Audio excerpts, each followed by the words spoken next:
السلام علیکم ورحمۃ اللہ وبرکاتہ۔ محترم سامعین کرام، امید ہے آپ سب خیر و عافیت سے ہوں گے۔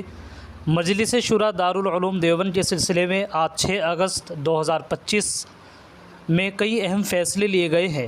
اس سلسلے میں دارالعلوم دیوبند سے ایک لیٹر پیڈ جاری ہوا ہے جس میں یہ تمام باتیں لکھی ہوئی ہیں، جس کو میں آپ حضرات کے سامنے پڑھ کر کے سنا رہا ہوں۔ آپ حضرات ویڈیو کو مکمل آخر تک سماعت فرمائیں۔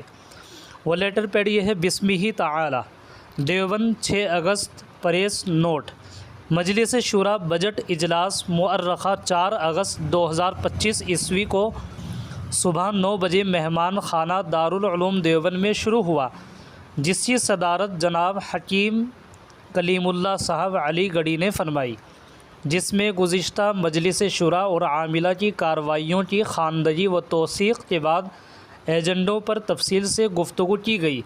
شعبہ جات کی کارکردگی معلوم کر کے ان کے بارے میں ضروری ہدایات دی گئیں۔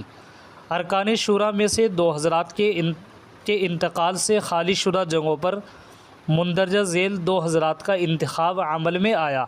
نمبر 1، مفتی محمد صالح صاحب، نائب ناظم مدرسہ مظاہر علوم سہارنپور۔ نمبر 2، مولانا احمد بزرگ صاحب، محتمم جامعہ اسلامیہ تعلیم الدین ڈھابیل گجرات۔ طلباء کو مختلف عنوانات سے ملنے والے نقد وظیفوں میں اضافہ منظور کیا گیا اور کچھ ملازمین و کارکنان کا استقلال منظور ہوا۔ مدارس کو درپیش مشکلات و مسائل پر غور کرنے اور ان کا حل تلاش کرنے کے لیے مادر علمی دارالعلوم دیوبند کے زیر انتظام ایک بڑا اجتماع طلب کرنے کا بھی فیصلہ ہوا۔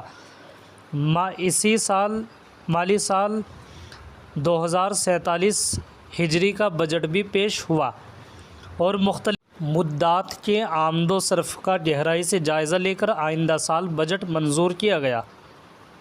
یہ تھا دارالعلوم دیوبند کا لیٹر پیڈ جو میں نے آپ حضرات کو سنایا۔ آپ اس ویڈیو کو زیادہ سے زیادہ شیئر بھی کر دیجیے گا۔ السلام علیکم ورحمۃ اللہ وبرکاتہ۔